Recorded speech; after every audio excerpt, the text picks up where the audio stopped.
everyone, it's Middle Grade March, and I am so excited because I love this readathon. It's my favorite of the whole year because reading middle grade books just makes me happy, especially middle grade fantasy.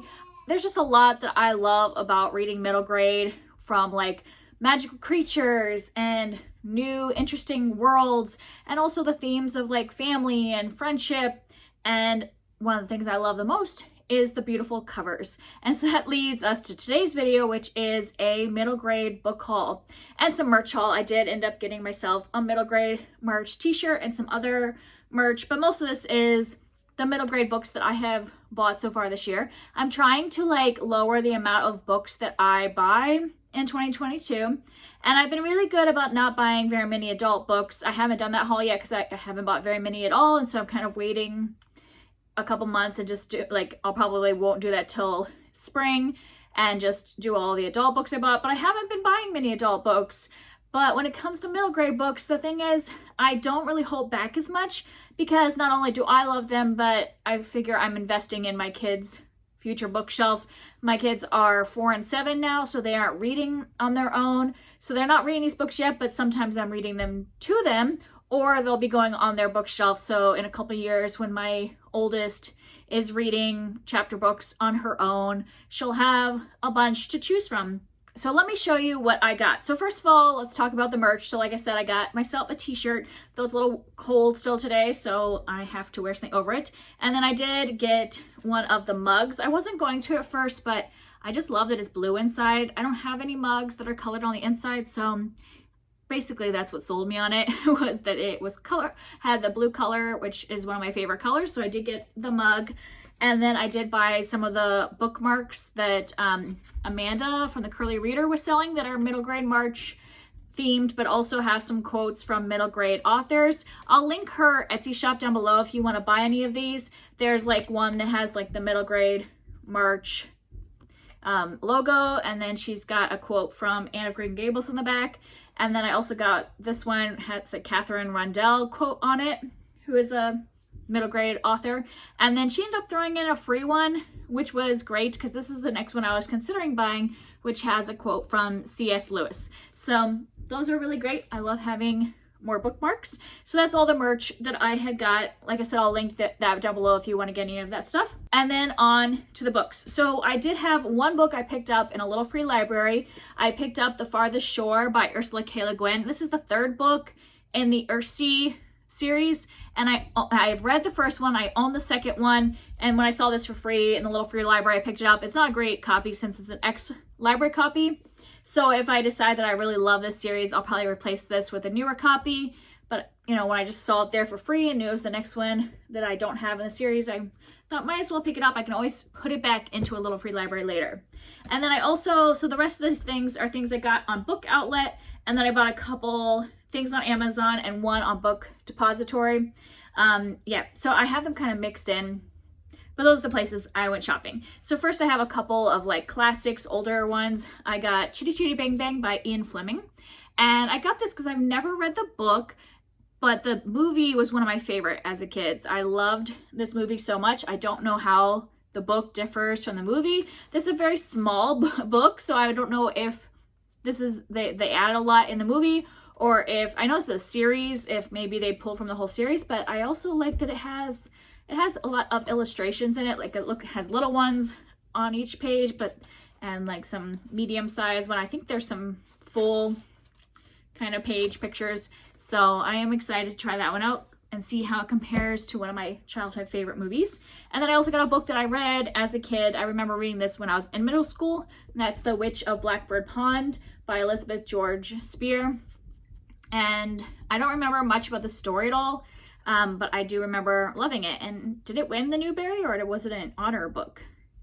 I can't tell from, I think it actually won the Newbery. So I do want to check that one out and see if it still holds up, because I remember enjoying it as a kid. The next couple books I got because I've just heard them hyped up a lot on BookTube from other people that read middle grade, so I hope I will enjoy them. First is Green Glass House by Kate Milford. This is the first in a series, and I think this is about a boy who lives with his family at an inn, like they own this inn. I think it's also a mystery as well. Yeah, and I just hear a lot of people rave about this one and say how good it is. And then I also got Winter House by Ben Gooderson. And I think this one is also a mystery book.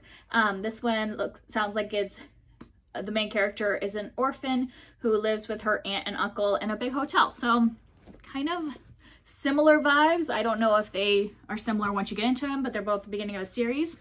And then I bought one that I read last year, so I already know I love this book, but I was waiting for the paperback to come out because I don't usually buy hardcovers, and that's Amari and the Night Brothers by B.B. Alston. I love this one. This is a fantasy book that kind of has a little bit of a Men in Black kind of feel, and I loved it. I cannot wait for the second book to come out, but I thought I would reread this first one before the second one comes out over the summer, so I went ahead and bought my own copy so that I could read it again. Next is another one that I heard some other people talk about that recommended to me was The Night Diary by Veera Hiranandani. And this one, I believe, takes place in 1947, and it's when India newly freed from British rule and the divide between Pakistan and India.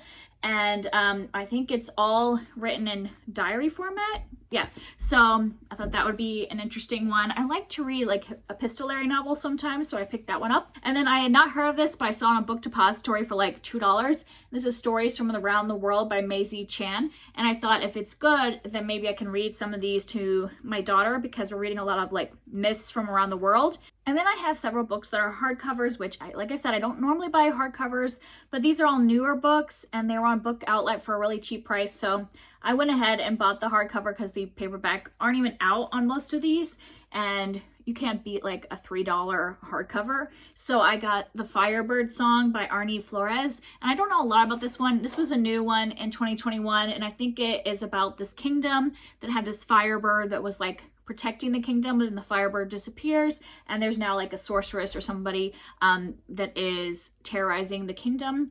I'm assuming that these two young people are going to be the heroes. And then I got Midsummer's Mayhem by Rajani LaRocca, and I've heard really good things about this from a couple people I follow, and I believe that there is, it looks like from the cover, there is baking.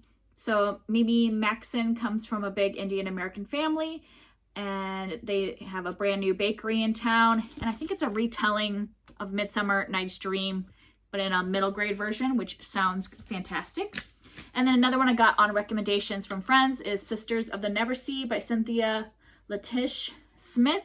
And this one is a retelling of Peter Pan, but by an Indigenous author. So I'm assuming that means that it will, you know, correct all of the like racism that was in the original Peter Pan and involve, you know, more characters with diversity and things like that. So I am excited to read this. Maybe I'll do a Peter Pan retelling vlog at some point, but that one I've heard really good things about. And then I also got A Wolf for a Spell by Kara Sutton, and this one is a retelling of Baba Yaga, which I'm actually going to probably read this soon and do a Baba Yaga retelling because I have The House with Chicken Legs, and so I think I'll read those as part of that Baba Yaga retelling. And then the last one I got because it was just absolutely beautiful, and I heard a couple people say they liked it, but really the cover just made it have to get it, and that's Julia and the Shark by Kieran Millwood Hargrave. And I know this author writes a lot of middle grade books, and this one I believe follows a girl who her mother has a mental illness, and that she's trying to deal with that, and I think she starts talking to a shark, but I think it's like magical realism. Like I don't know that there's actually a talking shark, and this one has a lot of illustrations, which every time I try to like find them to show, I can't, but it's all in this like yellow, black, and gray palette, and just looks like it's gonna be a beautiful read. If nothing else, the cover is just absolutely gorgeous and has kind of like the shiny silver. So that's it. Those are all of the books that I got. How about you? Are you participating in Middle Grade March? Do you like to buy middle grade books or prefer to get them from the library? I also get a ton of books from the library, but like I said, I don't feel as guilty buying them because my kids will read these someday. If they are good, I'll keep them on the shelf and have a nice large collection for them when they come of age to be able to read these. And so that's it for me, and I will talk to you next time. Bye.